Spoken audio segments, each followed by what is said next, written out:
You all know that everything happens due to attachment, due to vexation and wanting. When you have a wanting, fear is generated, and then you need to do something because you want that. First of all, you feel your existence. When you feel your existence, the mind is vexed because the mind wants to be superior.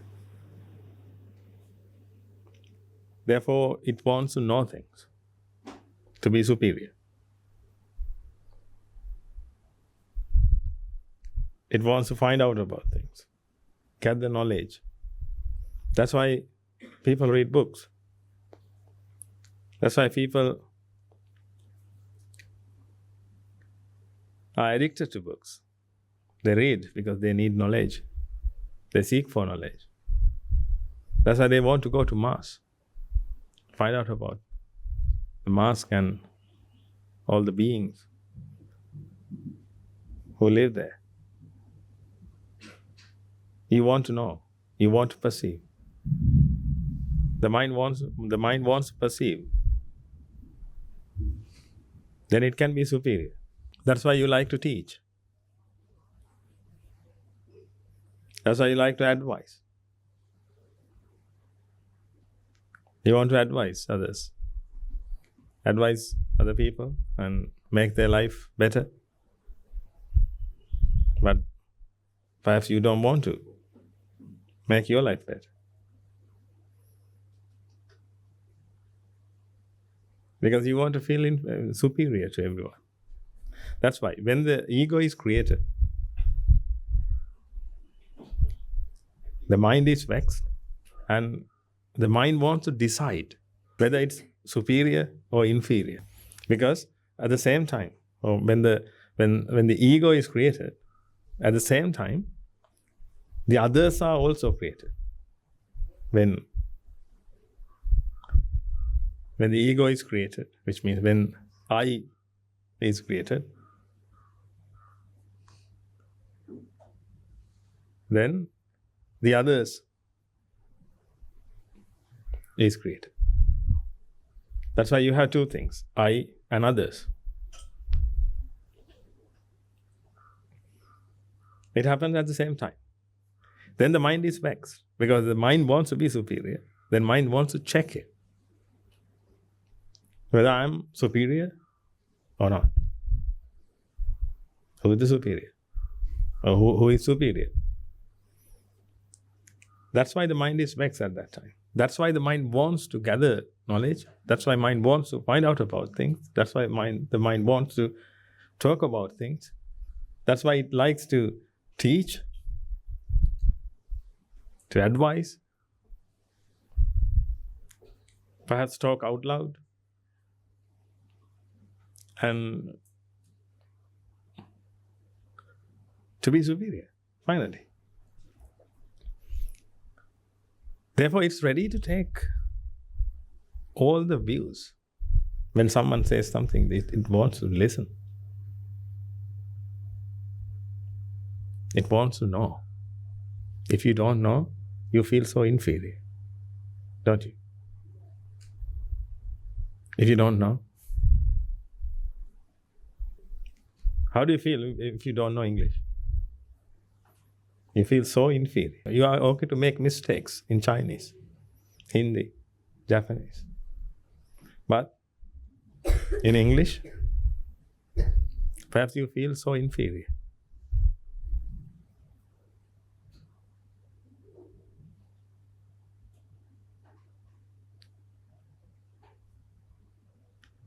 Now you can see what happens in the mind. Because of the ignorance and attachment, the ego is created, then the mind is restless. Now, the ego has to do something to come out of vexation. Therefore, it wants to perceive things. Therefore, it's so vigilant And it wants to listen to everything. It wants to see everything and find out about things and be superior. That's why you have many wantings. You always want to be superior. I'm not talking about you, all know that. You all know that this is not regarding a being actually, this is regarding the mind. What happened to the mind? We need to do something. There are two things that can be done. One is feed the ego. Because the ego needs these things, then you can feed it. Actually, you have been feeding it. Therefore, your ego must be very big. You know many things, and you can act as a superior person. You can feed continuously. That's the first thing you can do, or you have been doing. And the other thing is, we can do something to eradicate the ego, which means we need to identify that it's a process and we can seize the process. That's a little bit harder. But I think this must be done. Otherwise, you have to feed. You have to feed the ego. You have to read every book. Otherwise, if you find someone who has read that book that you didn't, that you haven't read, then he is superior to you. Actually, you don't like. I'm talking about your experience. I'm talking about my experience. That's what happened to us. Therefore, we want to read all the books. We want to watch all the documentaries. Can you imagine that? But to do all these things, we had to use our time. But the problem is, time is an illusion. Therefore, actually we use our life. Now, can you imagine what happened to your life? If you are in your 40s, if you are in your 30s, 20s, what happened? What happened to your life? It's gone. It's gone for nothing. What did you achieve so far? But still, you had to live with your vexed mind. That's the only thing you have.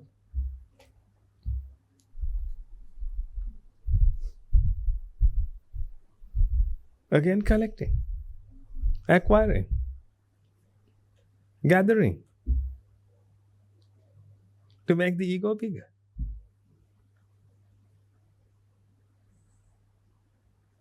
To feel superior. That's the only thing. But each mind has to feel superior. That's the other problem. No matter what you have collected, let's assume that you are the richest person, but you are uneducated. Then when you face an educated person, then again you will feel inferior. That's why sometimes you have to go to Harvard, Oxford. You have to go to these universities.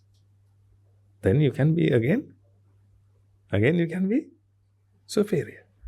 That's why people have created brand names. That's why people wear branded clothes.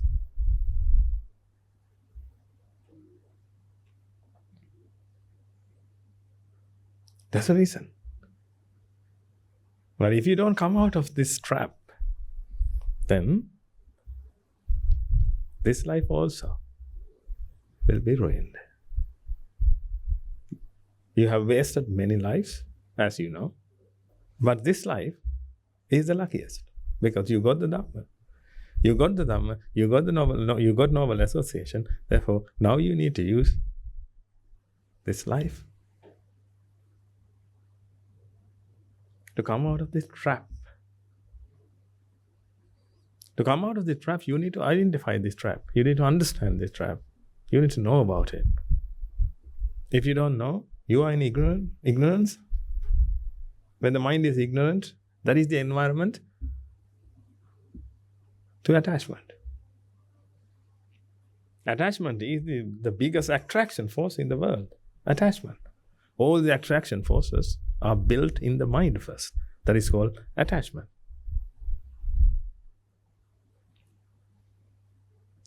That's why you got this body, because of the attachment.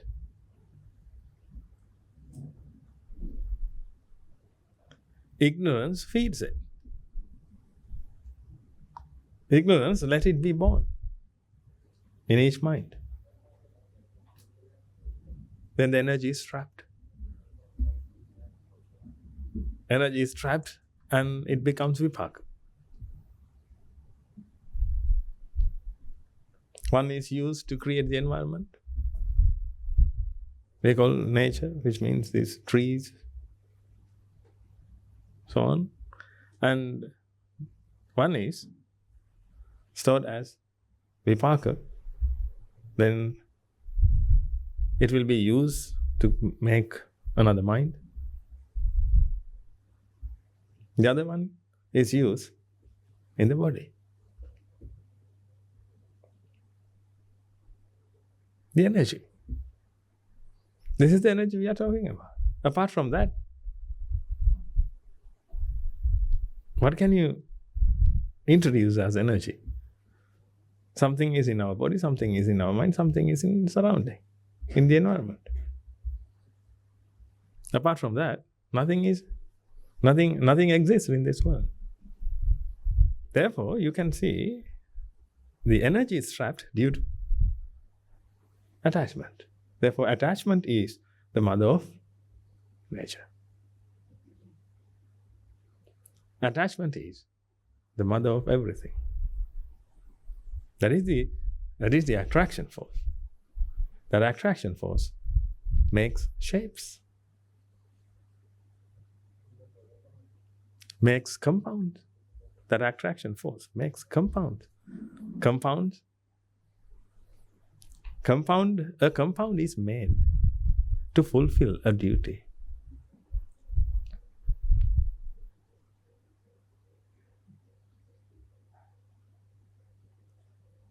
In Sanskrit, it's called Samyoga. To fulfill a duty, to fulfill a work, fulfill a job, something is made.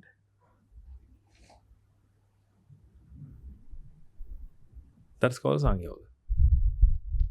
Something is made. That's why you can see water. It has a purpose. Everything has a purpose, you all know that. Everything has a purpose.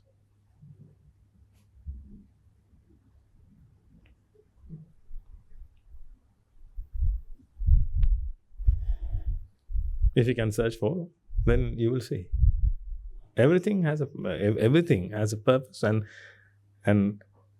everything serves the purpose. Your body, your hair, your eyes, eyebrows, everything. Everything has a purpose. Everything has a purpose.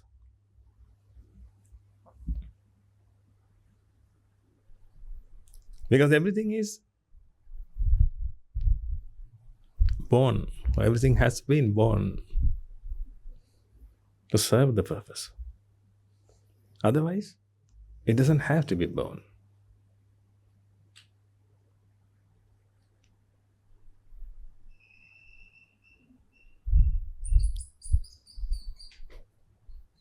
Ignorance created the environment. An attachment is born. The attachment wants to serve a purpose because it comes from a vexed mind.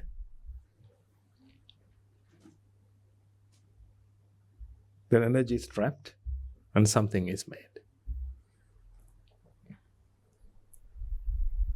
That's why everything is a compound in this world.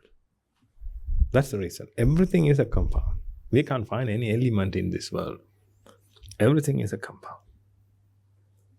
You can't say that the mind is an element. No, the mind is also a compound because everything happens according to the theory of cause and effect. That means everything is an effect. That means everything is a compound. Everything is made out of causes. But if you don't know this, that means the mind is ignorant, then attachment is created. When attachment is created, the ego is created. then the mind feels its existence. The mind feels that it's a being. Now, it feels that not only it, but also others. Therefore, now the mind is vexed again, the ego is vexed again, because now it has a quarrel between I and others. Therefore, the mind wants to know, the mind wants to learn, the mind wants to perceive, the mind wants to identify, the mind wants the mind to be created. Therefore, the egoistic mind can't pass into Parinibbana. The egoistic mind can't pass into Parinibbana because it wants to be created, because it wants to feel superior. It wants to feel its existence. It wants to exist.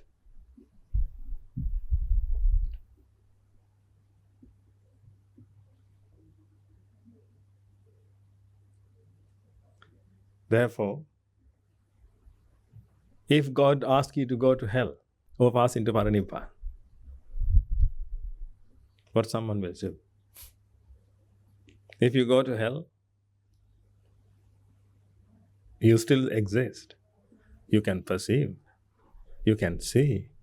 It's little bit, not little bit, but little bit hard, painful.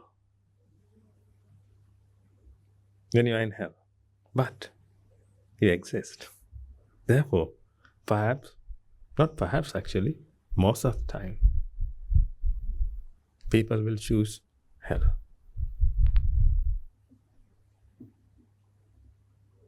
I can prove that. When you are vexed, there are two ways. One is, you can be patient and start contemplating the Dhamma. It will be a little bit painful, but you can do that. It's possible. The other thing is, you can destroy your obstacle. What happens in the world? When they are vexed, do they sit somewhere and start meditating? No, they try to destroy others. Because they always see that others are very dangerous. Others. They love others and they hate others. Try to understand this. When you feel your existence, you at the same time you feel the others, the existence of others. That means others exist.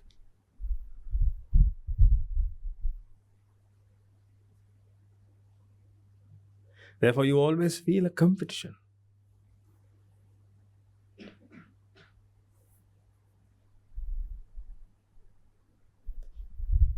That's why some ask you to love your neighbor.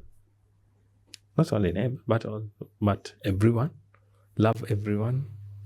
Because there is a natural tendency for you to hate others. Because they are others. They can be yours for a short period of time. They can be yours. You can say, I love you for how many days, how many months, how many years. After that, again, I hate you. I love you, I hate you. I love you, I hate you. You exist, I love you, I hate you. This is the world.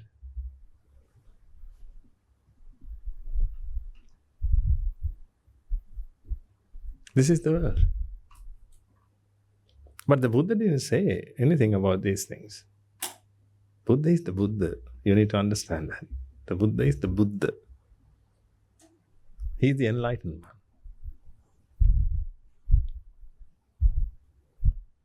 He didn't talk about these childlike things. Love and hatred, they are not opposite. But that's how people feel. Therefore, if you want to stop hating others, you can start loving them. You can love them to stop hatred. That's completely wrong, because those two are completely two different things. You can't replace. And don't try to replace. It's like karma. When you earn a merit, when you do a good karma, it is stored. When you do a bad karma, it's also stored. Can we replace the bad karma with good karma? So, can you do that? No. Then if you want to eradicate your bad karma, can you do a good karma? Will it be eradicated? No. Your bad karma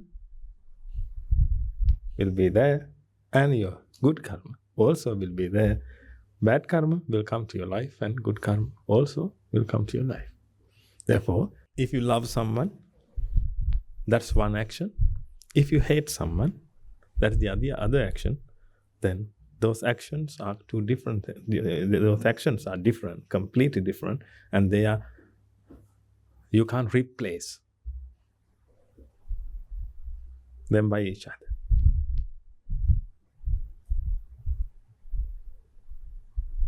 That's why the Buddha said, hatred doesn't cease by hatred. That's it. That's what the Buddha said. But people have added something.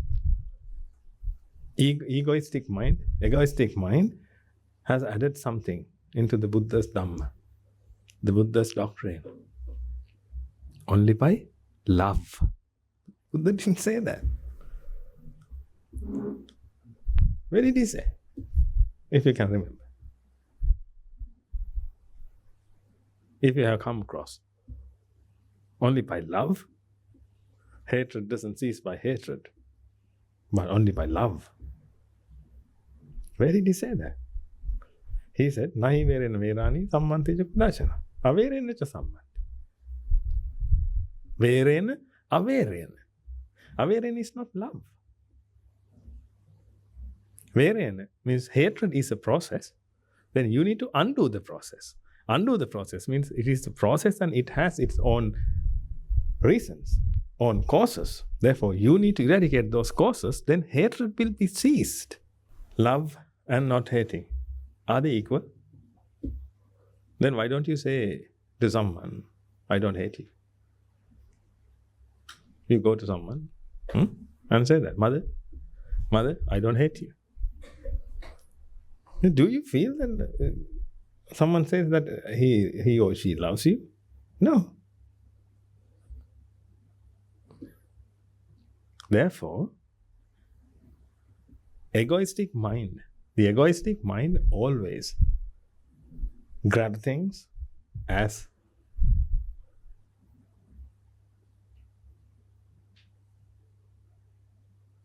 what it wants.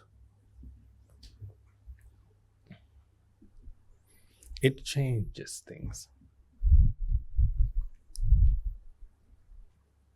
It distorts things.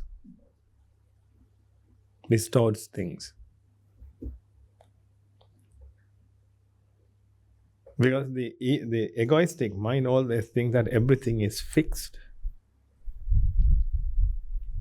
Therefore, it wants to remove things, transform things, because it believes that everything exists, everything is fixed, and everything is an entity. Therefore, only way to eradicate that, by transforming, by removing from this place to another place, removing the form. Therefore, it tries to transform things. That's why people believe that something is transformed to another thing.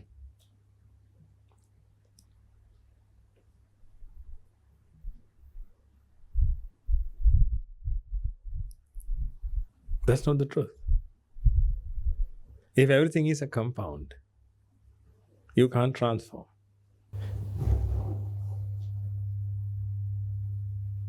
Can you remember carbon monoxide?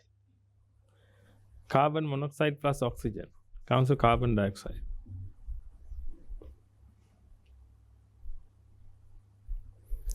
Carbon monoxide plus oxygen is carbon dioxide. Is this a transformation? That's how people believe. But this is not a transformation. These two became carbon dioxide. That's how you think. Actually, carbon dioxide is made separately. Carbon monoxide disappears. Oxygen disappears. Because this is a compound, and this is also a compound. Those bonds are broken, and new bonds are created. Finally, you will see carbon dioxide.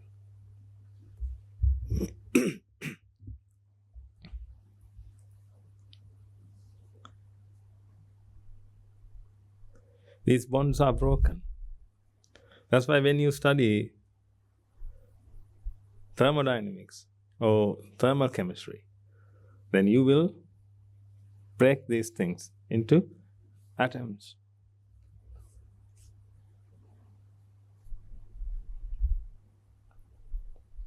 These bonds are broken. These bonds are broken. And carbon dioxide is formed, which means new bonds are created. Not only carbon monoxide.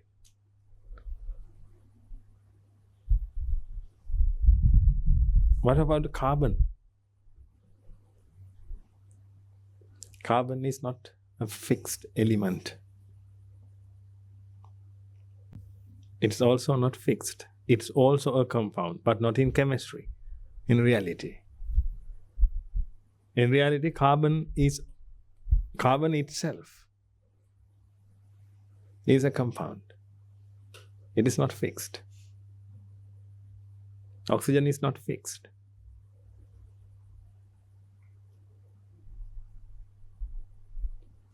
But that's how we feel. That's how we perceive. Because that's what the mind wants. The mind wants to perceive everything as an entity.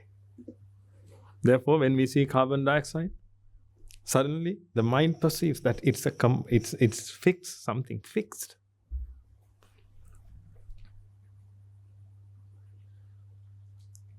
It's carbon dioxide. It's an entity. That's how you feel. It's an entity. It's a separate thing, completely separate. It's unique and separate.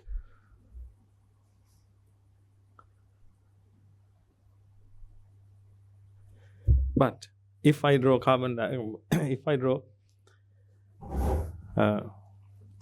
let's say this, hydrogen. Hydrogen has one electron and one proton.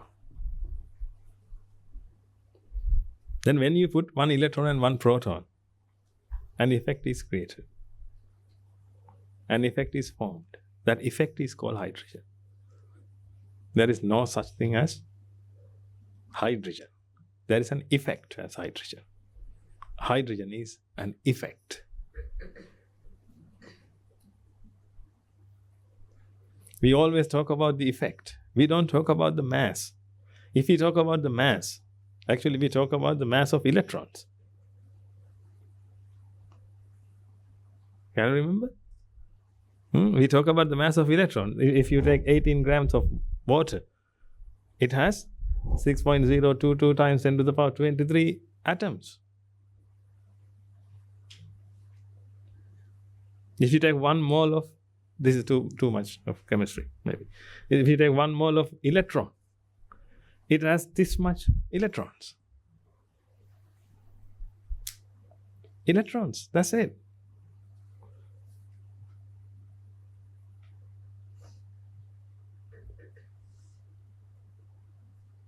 Electrons and protons. Then we can add neutrons as well. Then if you want to make helium, how many? How many electrons? 2 electrons, 2 protons, and 2 neutrons. Then what is helium? The effect of these things. The effect of 2 electrons, 2 protons, and 2 neutrons. There is no such thing called helium. There is no such thing as helium, but it has an effect. Therefore, every element we talk about in chemistry is an effect. If every element is an effect, there is no such thing called element, but in chemistry, yes. If everything is an effect, what about your body? Who are you? What do you think about your body? Aren't you an effect? You are an effect. That's why we can prove this. We can prove these things in modern science. By modern science, we can prove this. So simple. Everything is an effect. But we perceive them as entities because that's what we need. Means that's what the egoistic mind needs. That's why I told you, if you are ignorant, then the mind is used, your mind is used to feed the ego.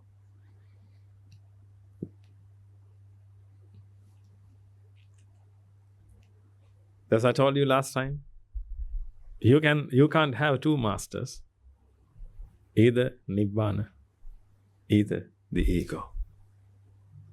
You have to choose. When you choose Nibbana, you have to battle and win the war. That will be the last war. But if you serve the ego, then you will be a slave forever.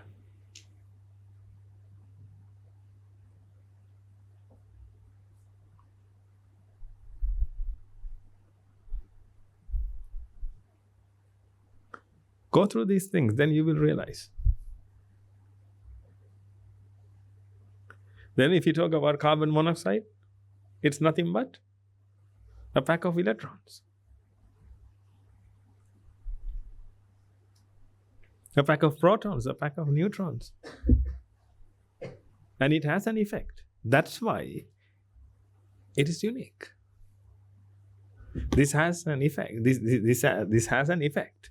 Because this is created to make an impact or make an effect.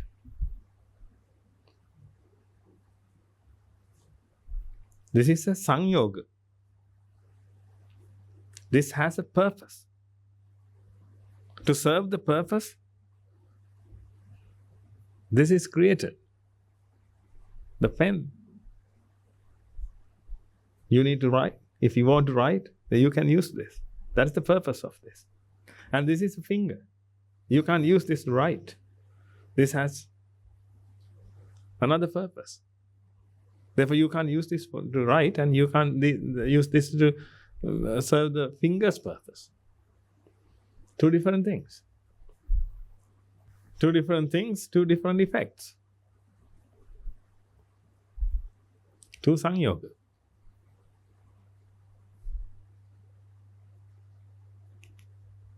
Sodium is a different effect. Hydrogen is a different effect. But both of them are made up of electrons, protons, and neutrons.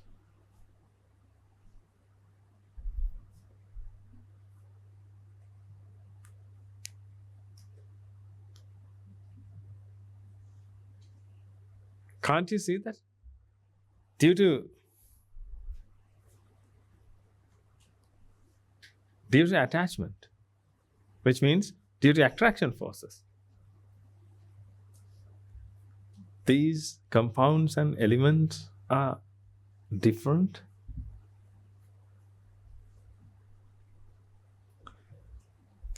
If you write hydrogen, I put one neutron as well.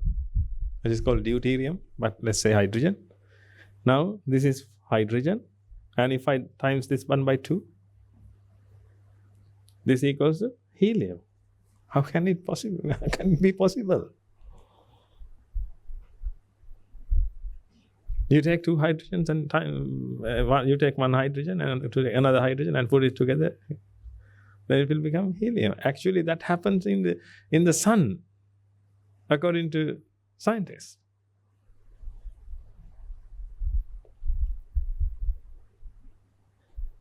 But somehow you need to create all the bonds. Otherwise, everything is the same. Then if you take one hydrogen, it has 1, 1, 1, and if you take helium, it has 2, 2, 2.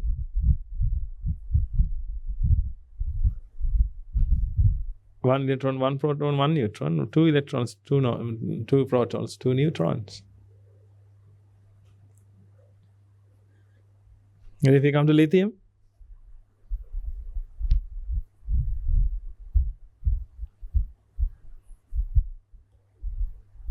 then finally you come to carbon.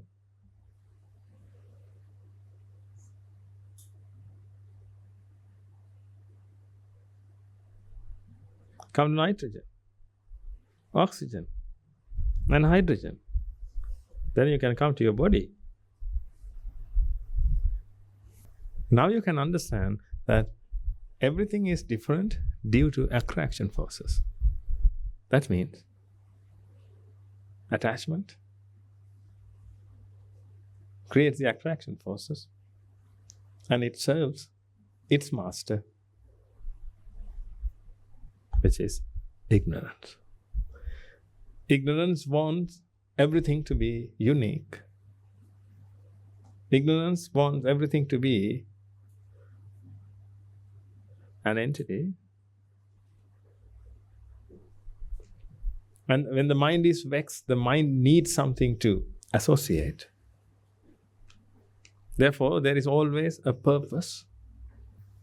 Vexatious mind is so miserable. It feels so empty. Therefore, it wants to create something to be happy. It always passes away with that wanting. When the energy is trapped to create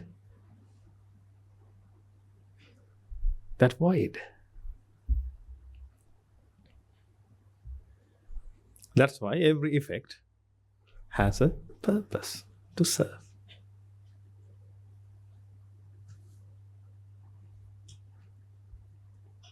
I'm talking about the universe. Look at the universe. Then you will see. Everything, every compound has a purpose to serve. Nothing is created unwantedly, unnecessarily. Again, necessity is the mother of invention, of course. Perhaps wanting. But they don't know the difference between the wanting and necessity. It's wanting. Necessity comes when you become an arahant. When you become an arahant, now you have necessities. Otherwise, you have wantings. You are hungry. You want to eat something. If you are not an arahant, you want to satisfy your ego, satisfy your jati. That's why you eat. That's why you need specific thing to eat. That's why you are a fussy eater. You choose things. Perhaps you are very poor.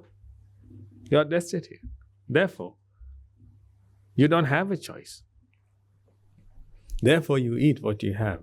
But still your mind wants something different to it.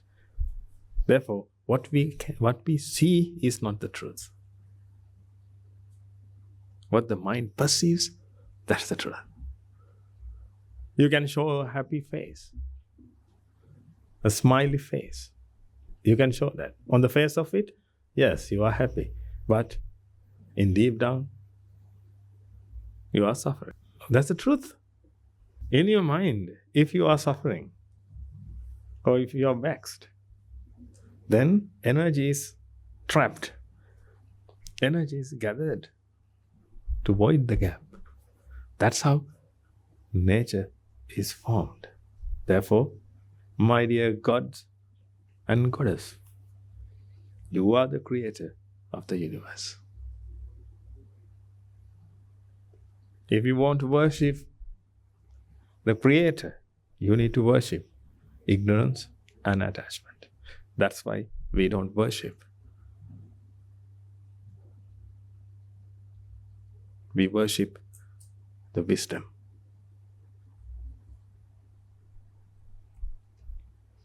We don't worship two statues. This is not a statue. If someone worships statues, he didn't understand this. We only worship wisdom. That's why we respect our elders. We respect our elders.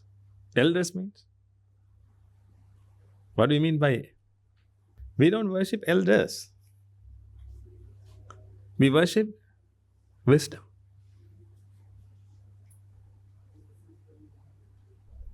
We worship wisdom.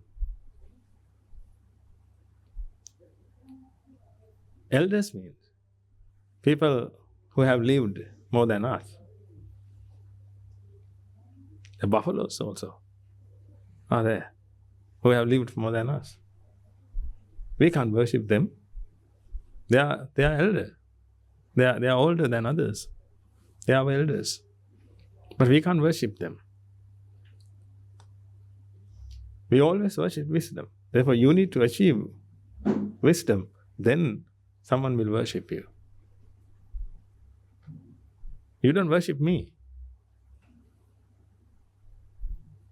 You worship the wisdom I have achieved.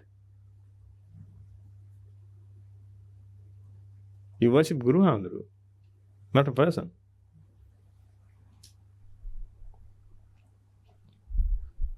We don't worship statues. We worship the wisdom of the Buddha. Elders means, again, wisdom. When you worship, what do you mean by that?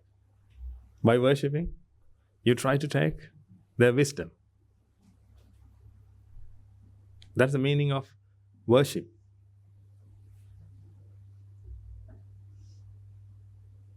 If you can associate that person, that's worship. If you can take his wisdom, by associating him, that's the worship. That's why you need to associate the Buddha. To associate the Buddha, you need to go through the Dhamma. When you go through the Dhamma, when you understand the Dhamma, you associate the Buddha. That's your worship to the Buddha. That's your respect to the Buddha. This is how you should respect to the Buddha.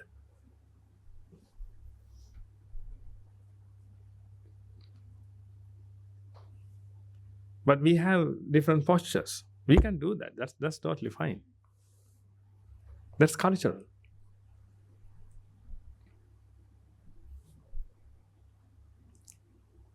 That is a Buddhist culture. But we need to follow that.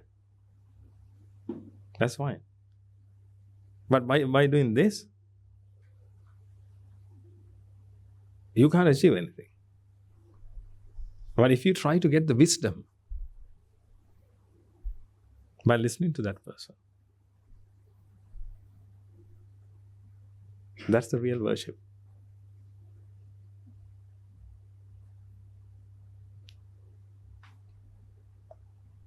This is what we need to do. This is how you should respect. This is how you should respect to the Buddha. But if you serve the ego and try to worship to the Buddha, it doesn't work like that. You had to choose one master. You had to choose one master and serve him. Serve him forever. That's what you need to do. Here, again, don't take a person. A person is not involved here. That's why this is not that's why this is not a religion. That's the reason. This is not a religion. We are talking about wisdom of nature. Here we were talking about nature. We are talking about hydrogen. The Buddha didn't say anything about hydrogen, but the Buddha told about everything, because he told the theory of everything. The Buddha taught us the theory of everything. That's enough. Does he want to teach about hydrogen? If he taught the theory of everything, we have the theory of everything. Therefore, we need to use it. When we use it, that's how I know. Otherwise, you may think that how Guru Hamdru know all these things. How does Guru Hamdru know all these things? No, the Buddha taught me one thing, the theory of everything. And I got a brain and I got a powerful mind to think. And I trained my mind, therefore I can think. And I contemplate. I try to understand the universe day in and day out. That's my job. I don't know about yours. That's my job. I'm a monk. I need to understand the universe. Universe means I don't have to go to Mars to understand anything, because I have the theory of everything. Therefore, I always focus on that. Then I see these things. Then I see that everything is a compound. Therefore, a soul can't be existed. A soul doesn't exist. I'm pretty sure about that. If everything is a compound, how can something be fixed? Goes from life to life. Well, I don't argue with anyone. I have seen it. I want everyone to see it. I can't just say, and don't believe me. Use your own wisdom to understand these things. And if you know about these things, hydrogen, nitrogen, oxygen, and you know about everything again.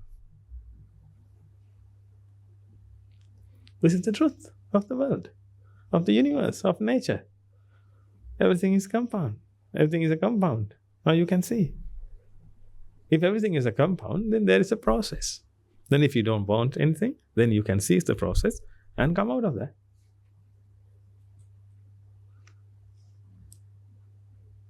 And if you can see the mother of invention, or if you can see the mother of the universe, you can see the mother of nature. Then if you don't want anything, then you can eradicate that. But we don't want to eradicate nature, we want to eradicate the ego. Nature is created with the ego. That's why nature is different. You can see that nature is different. Different animals, different trees, different shapes, different colors, different orders. Everything is different because ignorance needs everything to be different. Actually, ignorant wants everything everything. Which means ignorance wants to separate. When separation occurs, things are made. Then everything exists. Things, everything on the table.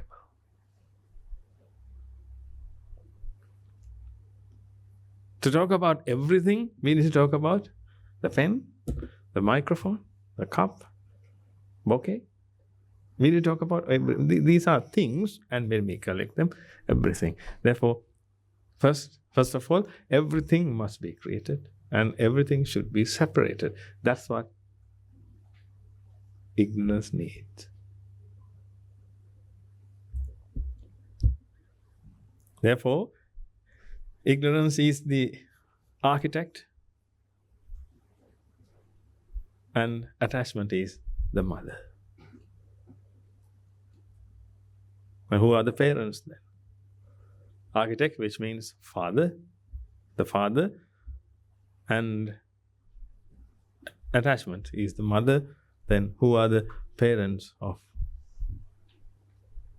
nature? Ignorance and attachment. That's why the Buddha said, Mataram Pitarang Hantva.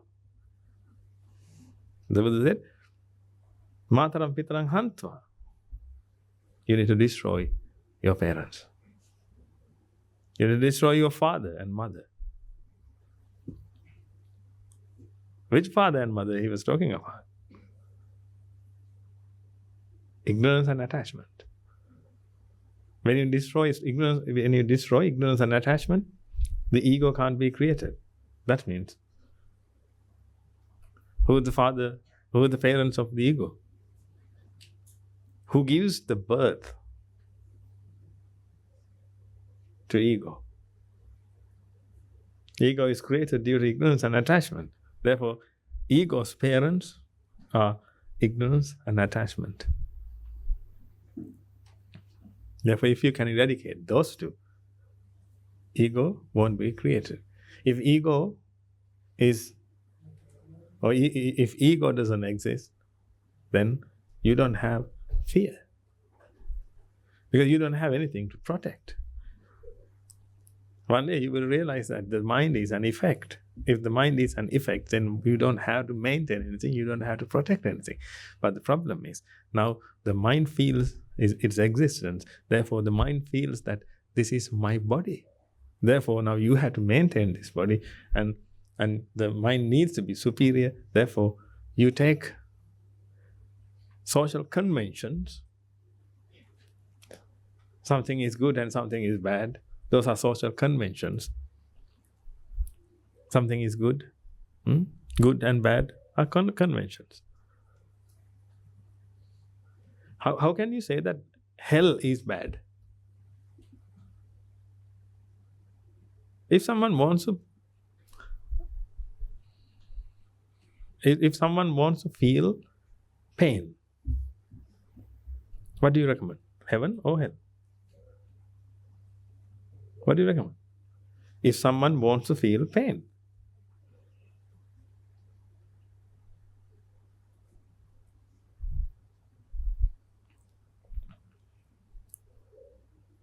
if someone wants to enjoy pain, bodily pain, intolerable pain,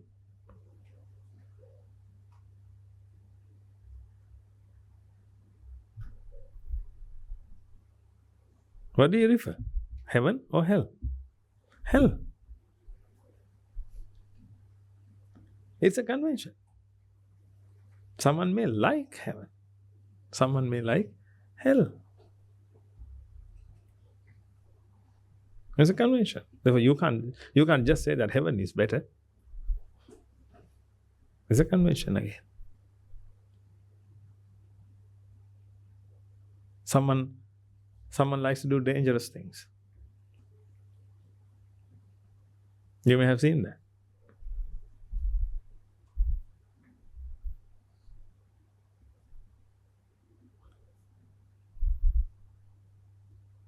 They like to do dangerous things.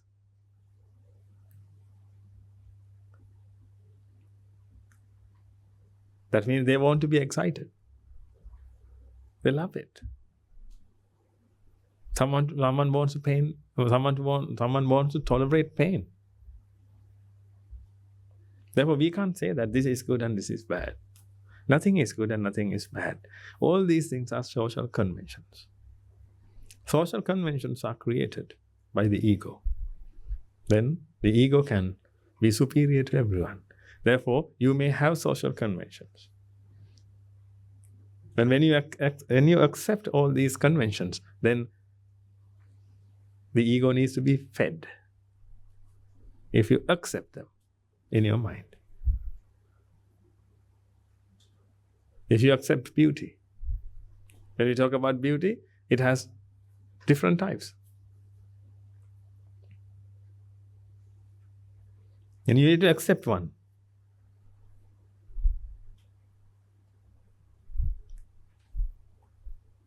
Then you can use that to be superior. Let's assume that you have a horn on your head.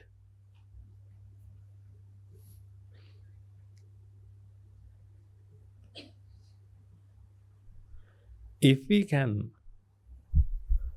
create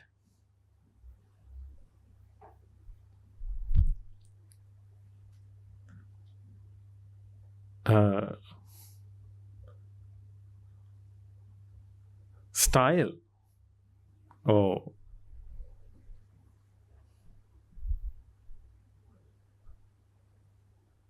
a convention, whatever it is, then you can be superior because you have a horn but others don't have.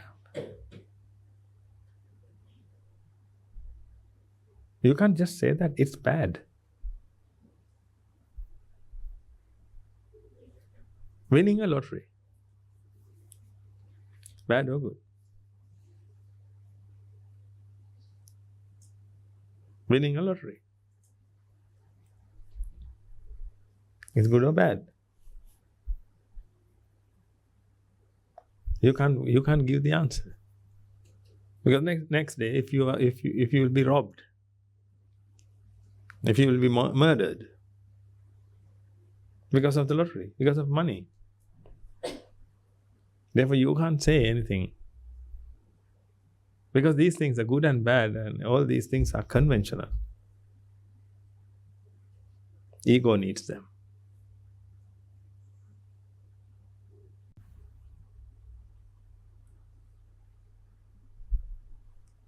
Therefore, don't try to accept them. Use them. You can't reject because we are in the society. We are in the society, therefore we need to act accordingly. We need to act accordingly, but don't accept anything in your mind. Anything. Try to understand the Dhamma and be in the Dhamma. Don't accept that you are a woman, you are a man. It's also a convention.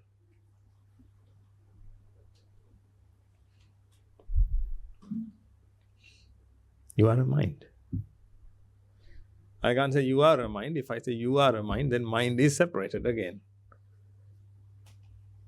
The mind is only consciousness. Consciousness is just one thing.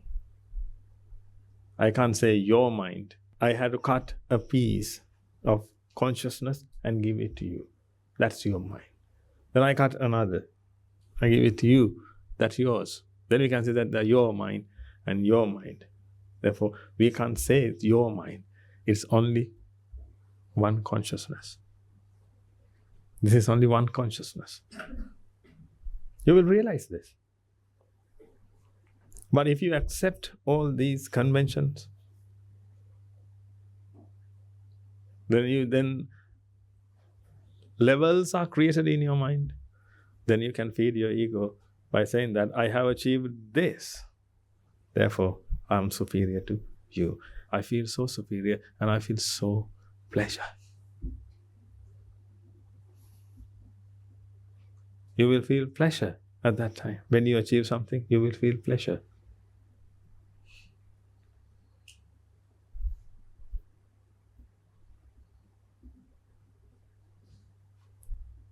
But when I say that, don't accept that you are a woman, but you need to live with the convention. You need to live with the convention. Remember this.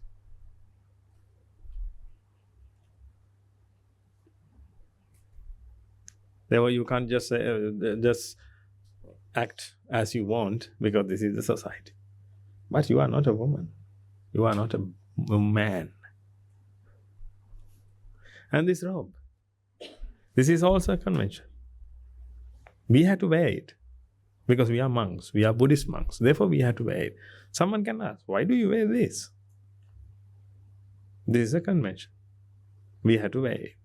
But this is not Buddhism. Is this Buddhism? Is this Nibbana? Then I'll give you few pieces. Then you can get few Nibbana. Few pieces of Nibbana. This is not Nibbana. This is not Nibbana. The Dhamma is not Nibbana. The Sangha is not Nibbana. The Buddha is not Nibbana. Nibbana is Nibbana. Your wisdom, your freedom. That's Nibbana. Try to free yourself. To free yourself, don't mix up with conventions. I can't say don't accept, but accept socially. That's it. Don't take into your mind. Well, you know that. How can you say that this body is different to this body? Do we have any girlish electrons? Boyish protons? Do we have anything? We don't have any. We eat the same thing. We breathe the same air. We drink the same water. Structure is different. Purpose is different. Because your body is an effect. It has a purpose. Your body is an effect. It has a purpose. Finally, it's nothing but attraction forces.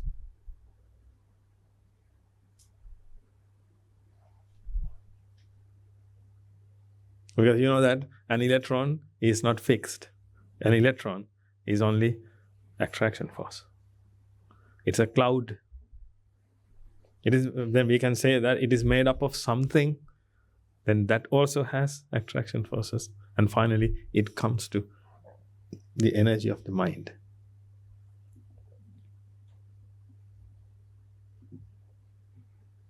Then it comes to the mind.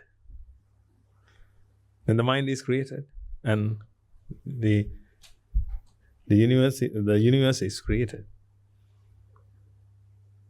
With the help of the universe, the mind is created. This is a cycle.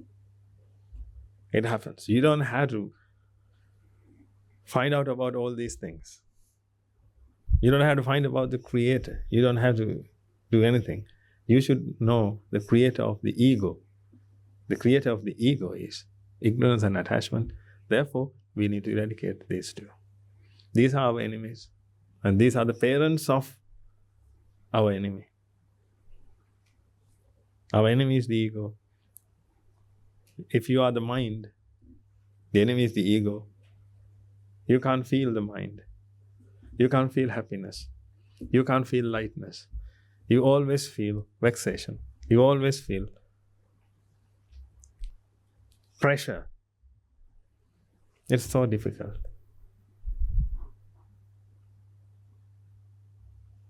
And the mind is restless all the time. Has to do something. Don't have a rest.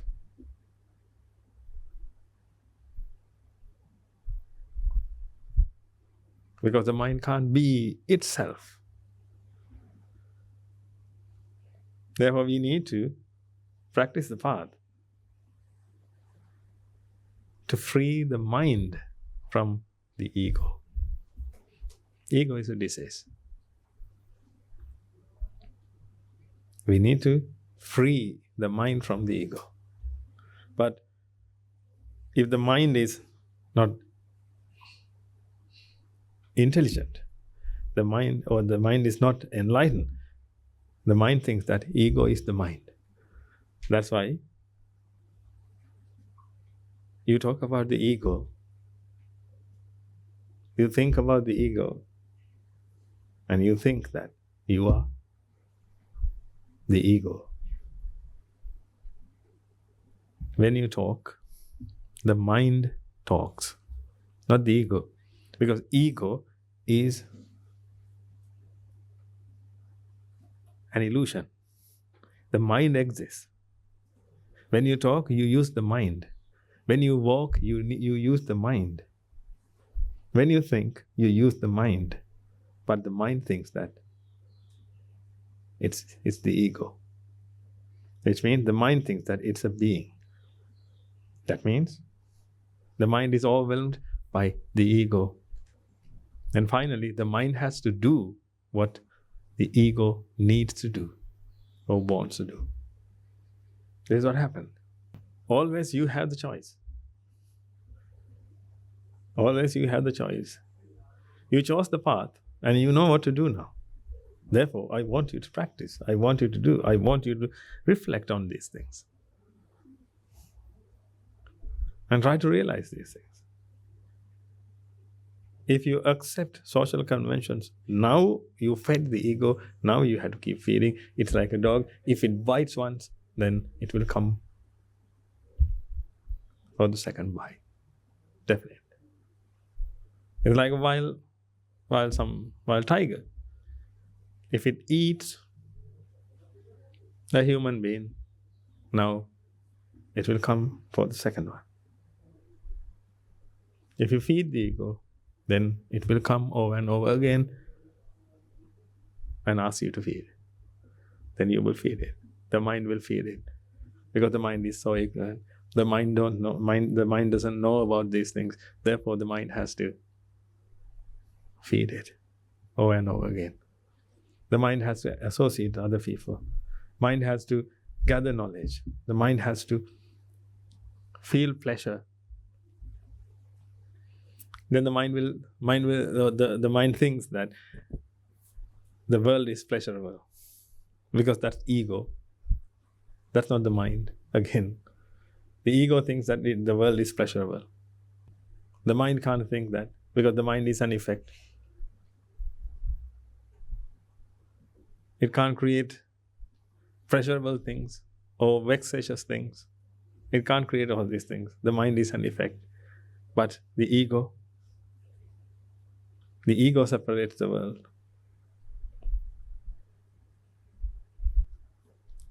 Therefore, you have pleasurable things and vexatious things. And you hate vexatious things, painful things, but you like luxurious things. You like luxury, but when you want to go on holiday, you go to a village, you go to a river, and you start rowing. But you like luxury. And in that case, you know that you don't like luxury or you don't like anything. But the ego wants to do something from time to time. It's also another brand. On my vacation, I went to a river, very rural area. I went there and I spent a week over there. And we row and we climb trees and we so many things. Then you mean the ego can talk about that. Then others, that's a competition. Others, the ego can't compete with the person who rides the boat, because he is very poor and that's his job. But when the ego comes to the office, now it can share its experience. No one has that experience, therefore it feels superior. Perhaps the ego wants to take photographs. That's why photographs exist. That's why cameras are created. Necessity is the mother of invention. Now you can see what necessity we are talking about. Necessity, actually wanting. The ego's necessity. Otherwise, mind's wanting. Both of them are same. Both of them are the same. Ego's wanting. Or ego's necessity. Ego needs these things.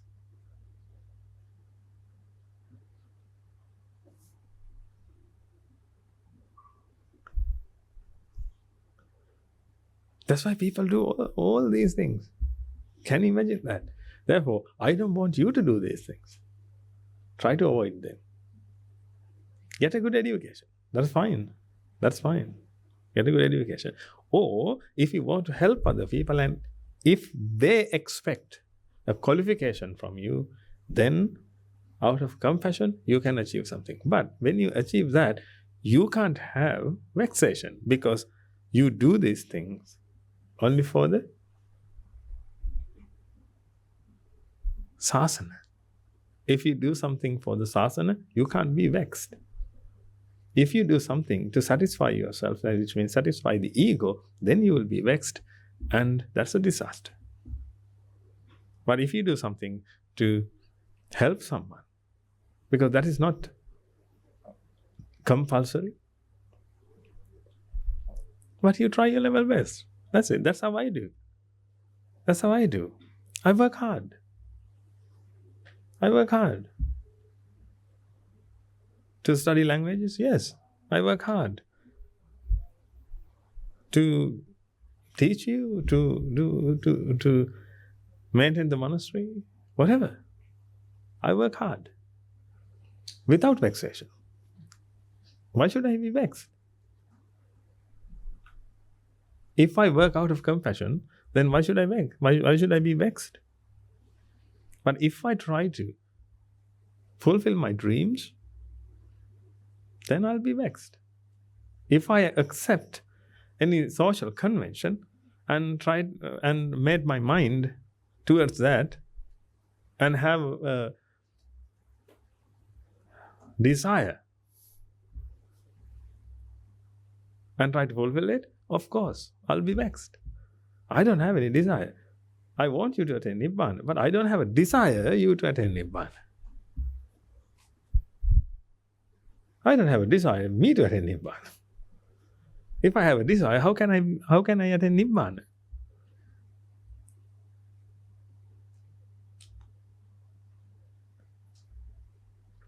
Therefore, if you want to do something, do it out of compassion. That's what we need to do. Out of compassion. You try your level best. Out of compassion. You try to give the Dhamma to others. You try to help them to understand the truth.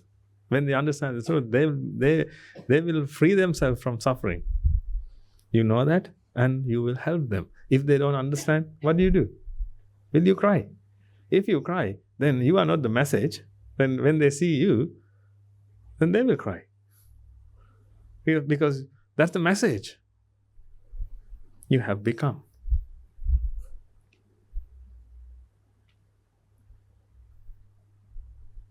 You give them the Dhamma.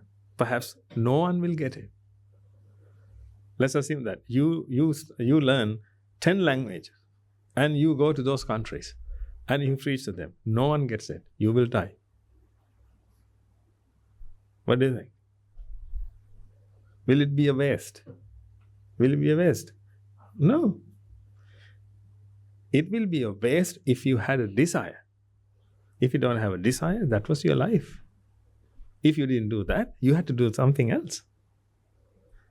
If I don't study Hindi, if I don't learn Hindi, then I had to learn Hindi. Let's assume that I use 10 hours per week. Let's assume that I use 10 hours per week to learn Hindi. But if I don't learn Hindi, what should I do during those 10 hours? I had to do something. I can't just be banished.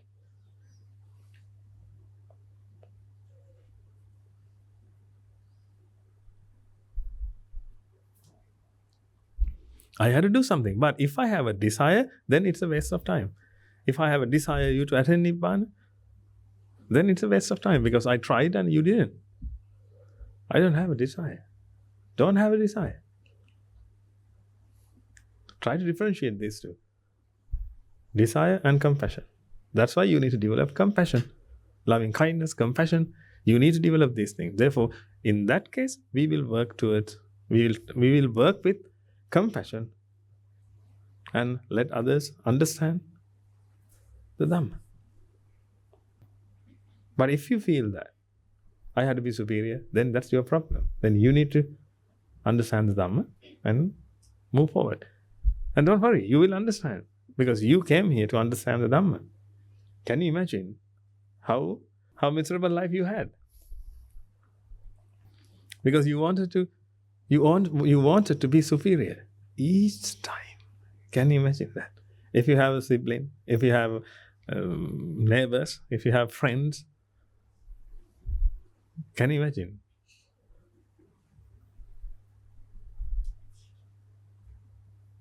That happens. Therefore, you need to do something to relieve yourself. And you will. You are on the path. You are among noble friends. Therefore, you will win. It takes time. Be patient and move forward. But don't serve the ego. If you have chosen a master, you have to serve him.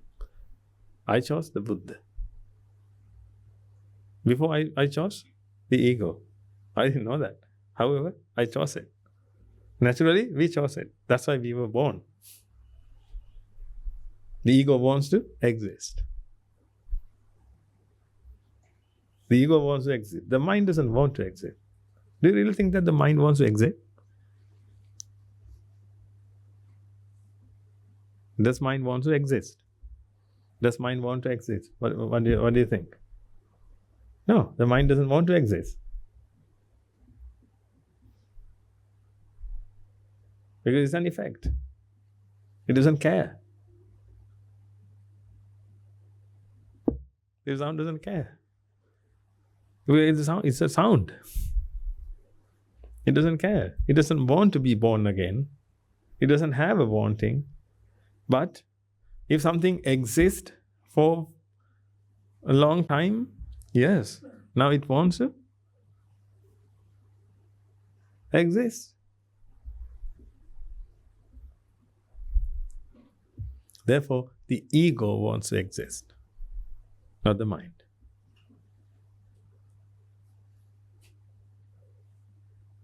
The ego wants to separate the world.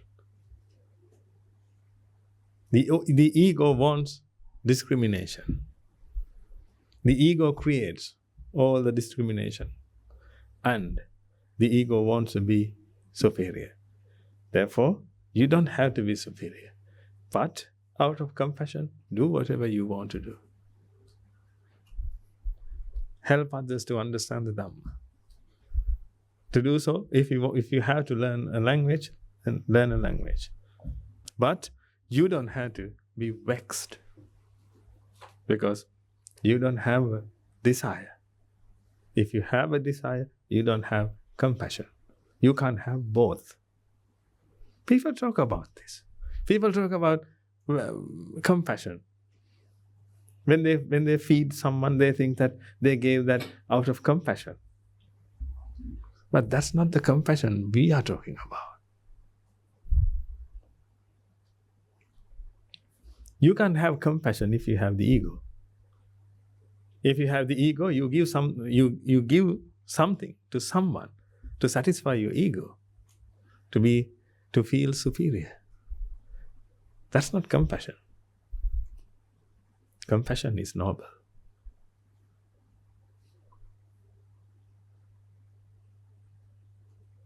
Compassion is not good, nor bad. Neither good nor bad. Compassion is noble.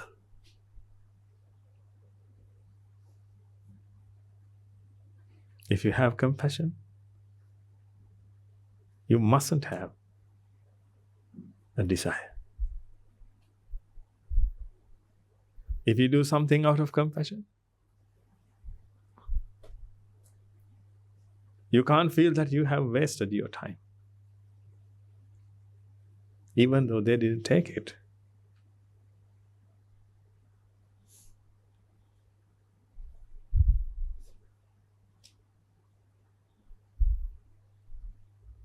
That's what the compassion is. Try to develop that compassion.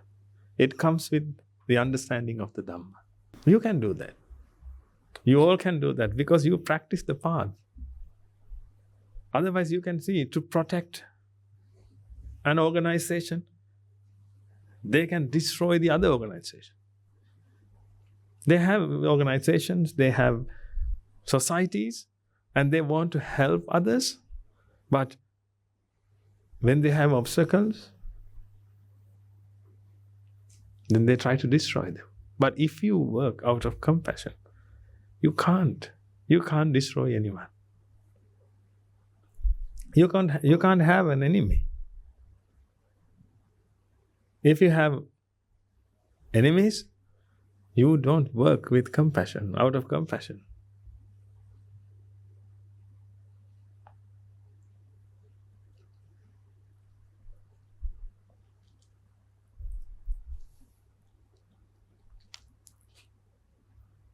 Try to understand that. Therefore, we don't have opponents. Everyone needs to attain Nibbana. That's the reality. Therefore, we will help them. Perhaps they will hate us. Right now, they hate us. But there's only one path. Everyone must attain Nibbana. To eradicate suffering, they have to attain Nibbana. There is only one path. If not today, tomorrow, they should start. Therefore, we need to work out of compassion.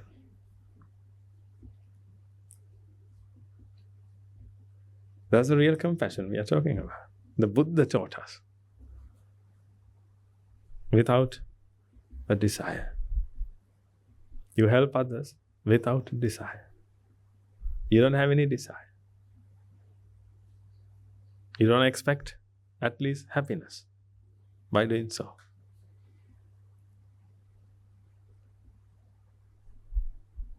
You don't expect anything.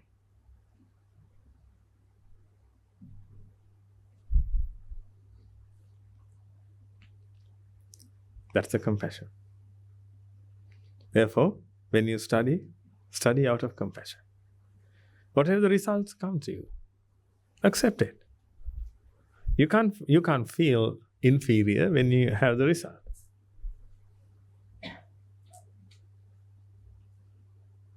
You can't feel. If you feel, what do you have to do? You need to practice the path. And again, you can study out of compassion. Try to be compassionate. That's it. Try to be compassionate. That means without a desire, do something. Without a desire, at least not to feel pleasure or not to feel happiness. Do anything. When you cook, when you wash, when you do anything, when you sweep, try. I don't want any compliments. I don't want any good comments or bad comments. I don't want anything. I just need to work out of compassion. Try to make up your mind. Try to make your mind up to that level. Then no one can hurt you. But right now, everyone can hurt you. Whose fault is that? That's yours. If someone can hurt you, that's your fault. Because you live with the ego. No one can hurt you. The ego hurts you. It's the wound. Bacteria is ignorance and attachment. It creates the wound. And wound is painful. Therefore, you have to tolerate the pain. If you feed bacteria, then definitely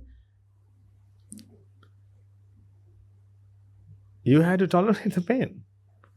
And pain will be very painful. We can't say pain is painful. Anyway. You do these things, you have done. You have to take the responsibility. You are the enemy of your happiness. Therefore, stop chasing happiness.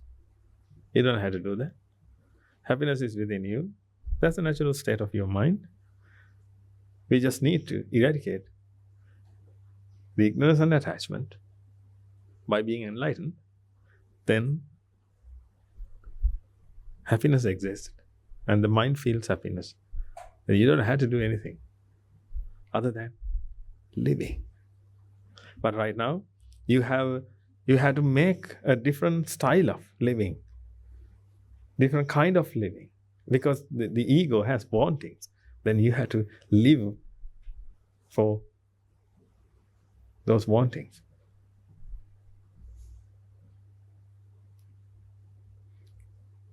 You can't be where you want. You have to be somewhere because the ego wants you to do something. You can't get 3 S's for your A levels, 8 S's for your O levels, GCSE.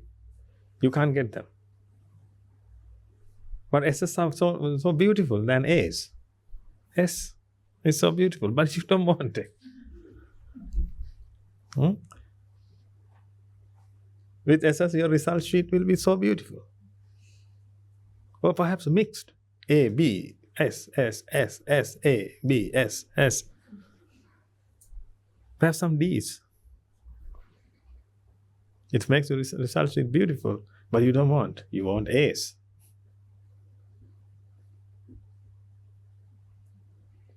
I don't want you to get A's. I want you to be knowledgeable. When you preach to someone, you can use them. And when you live, your life will be easier.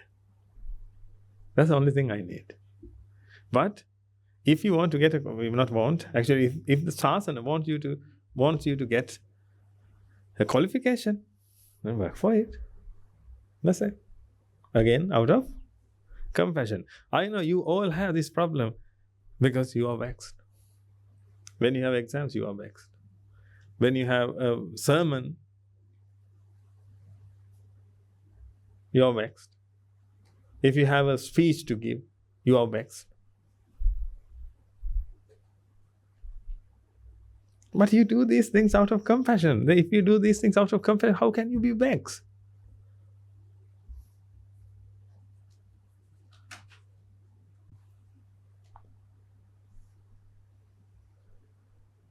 Then you can do one of 2 things. One is try to encourage yourself. No, I can do it, I can do it, I can do it, I can do it. If everyone can do it, I can do it, I can. You can do that. That's what the world does. And read positive thinking books. And convince yourself that you can do it, you can do it, you can do it. And you go to your audience and present. The other thing is you practice Dhamma, and I tried my level best, and I want to give this sermon out of compassion.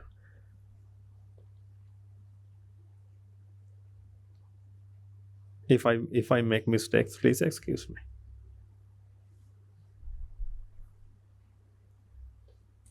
That's how I do. Who cares? I'm here to help you. If I make grammar mistakes, then if you don't want to listen, the Guru Hamdru makes grammar mistakes, I don't want to listen to Guru Hamdru, then so be it.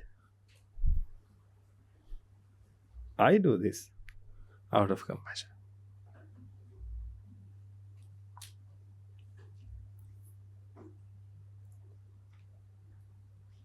But I improve. Because the Sambuddha Sasana is perfect one Sasana. The perfect one Sasana. Therefore, we need to be perfect. We try to be perfect, but we can't be perfect. You know that. It's a huge task. But from inch by inch, we will move forward. We will practice, but we will present what we have. We will present what we have. We can't present what we don't have. But we practice. Therefore, I want you to practice and present what you have. Give what you have. No one asks you to give what you don't have. Then you have to steal and give. It's not acceptable. You have to give what you have. Therefore, gather and offer. Don't gather to be superior, to feel superior. Don't offer to feel superior.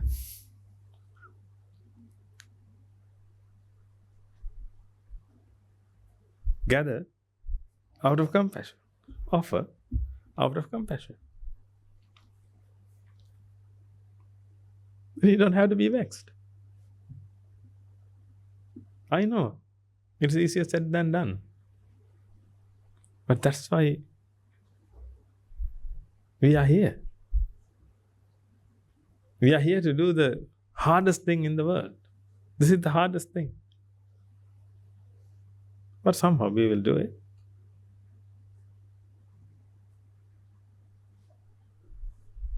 It will take time, but we will do it. And so far, you have won. I'm telling you. Because you don't want these luxuries to live. That's a huge win.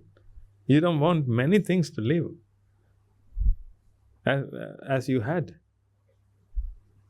You don't need all these things. Now you can focus on your life, not your costumes, not your clothing, not your houses, not your vehicles. You don't have to consider about all this, and you don't consider about all these things. You don't ask for those things. You don't ask for luxury. You only focus on your life, and you only focus on your mind. Perhaps a little bit of ego. Perhaps you're concerned about that, and I should be a little bit superior to others. And Guru Hamduru should know about me. And my teacher should know about me. I have done this, and I did this, and so on.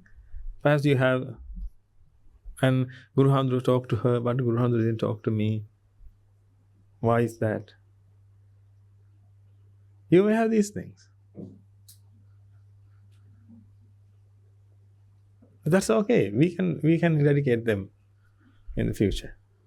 But right now, you have eradicated a lot. A lot. Therefore, keep practicing.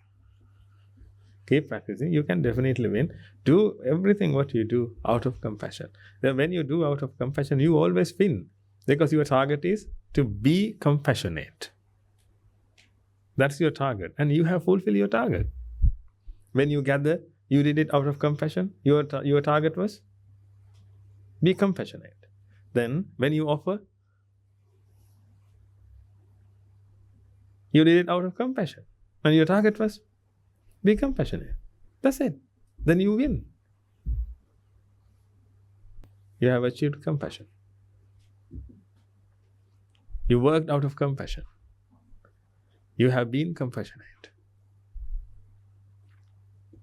That was your target, and your target has been achieved.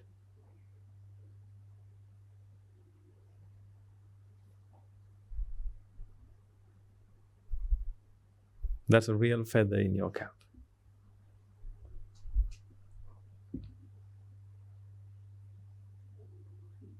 That's a great achievement.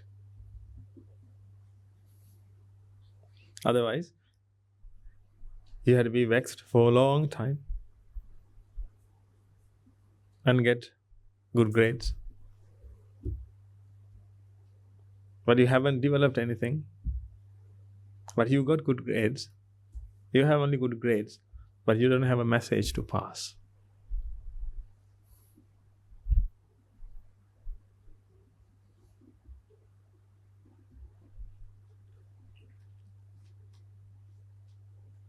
Therefore, try to find the rhythm. But this sermon is really good for lazy people. Oh, I must be compassionate. Therefore, I don't have to study. I'll work out of compassion. I don't have to get good grades because I must be compassionate. That's not what I said. Work hard out of compassion, because you do these things not for you, not for your sake. You do this for others. You try to have a qualification, perhaps, to spread the Dhamma. It's worthwhile. It's worth to have. Your time is worthwhile. But when you do that, you have to do out of compassion. Otherwise, it's a waste.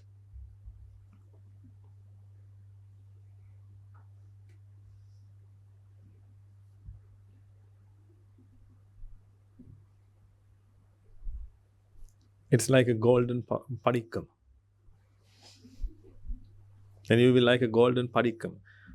Padikam means, do you have any pot we used to spit? This in Sinhala is called padikam. Huh? I don't know the English word for that. Then you will be like a golden padikam. Like a golden padikam. You are golden, but it's used to spit. It's useless. You have good qualifications, but you don't have the message to pass. Therefore, we need to achieve both of them, and you will achieve. You have great teachers. You are meritorious enough to understand the Dhamma, and you do merits. You earn merits every day, and you will win. Have a faith. You will win. Have a faith if you work hard. Otherwise, it's no point, because wishes won't wash dishes. Wishing things is not enough. You have to work hard.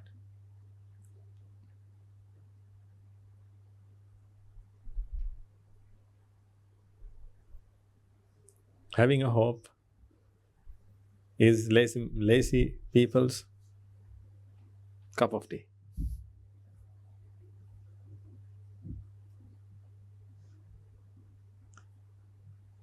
Having a hope. You don't want to have a hope, or you don't have to have a hope. What you need to do is work hard. See the Dhamma, see the destination. Through the Dhamma, see the destination. And when you see the destination, you need to move on.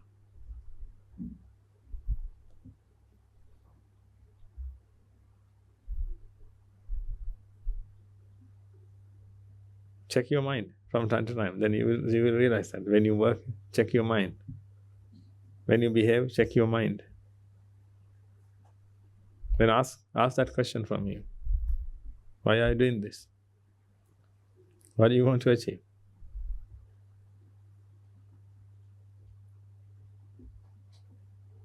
If you want to be superior, it's useless, because no one cares.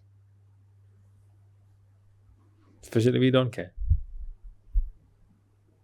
And we feel that you are a fool if you try to be superior. Therefore, you don't have to. You don't have to be inferior. Okay, then I don't have to be superior. Okay, then I'll be inferior. I don't do anything, and I'm zero. They all are hero. They all are heroes, I'm zero. Huh? You can't collapse in your mind. Be your mind, that's it. Be your mind. Otherwise, when the ego is created, when it feels superior, it will become like a king or a lion. Otherwise, it becomes like a fox.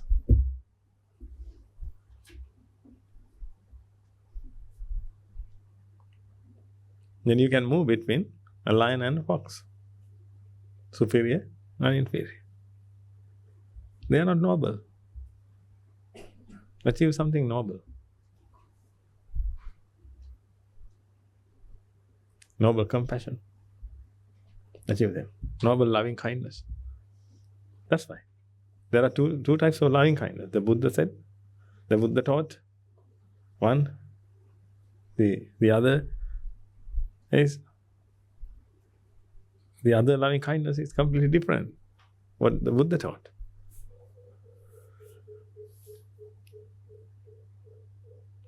That's noble. What Buddha taught is noble.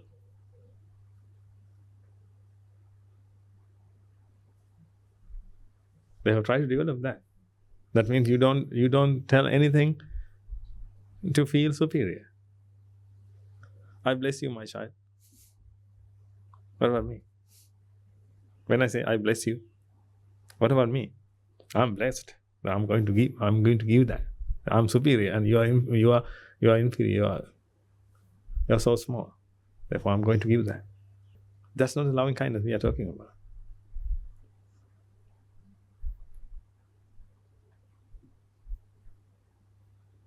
You can say that, be happy.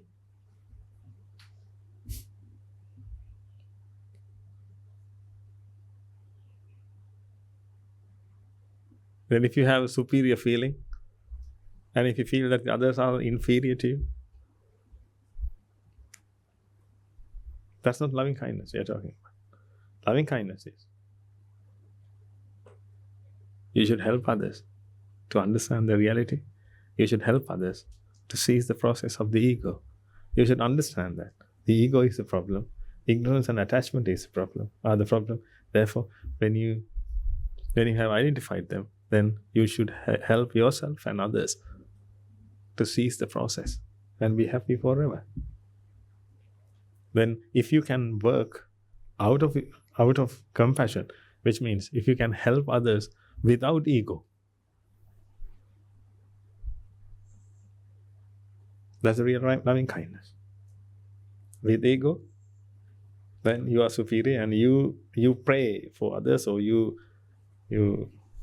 help others to achieve something.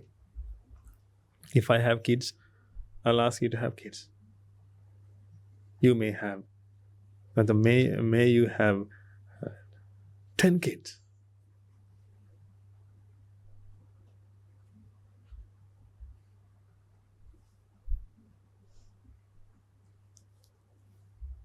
Because that person is inferior. Because that woman, that lady doesn't have children. Therefore, we can, or someone can bless them to have children. That's not the loving kindness we are talking about. She's suffering not because of not having children.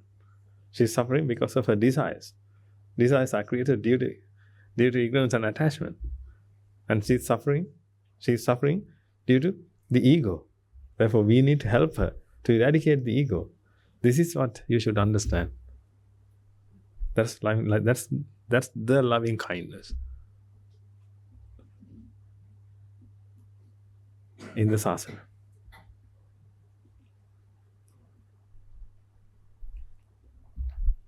Therefore, do whatever you want out of compassion and spread loving kindness to everyone. But it should be noble. Otherwise, you don't serve the Buddha. You only serve to the ego. You don't serve the Buddha. Therefore, you need to choose your master and serve him, then you will win.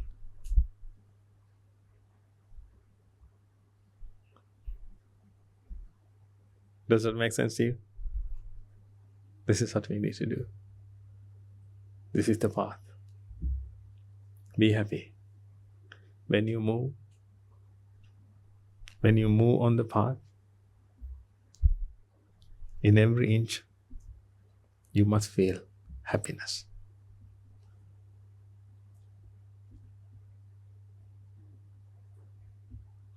If you feel vexation,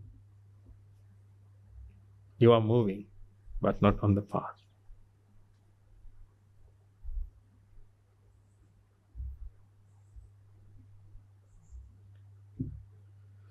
May the blessings of the Noble Reflection be with you all. Thank you.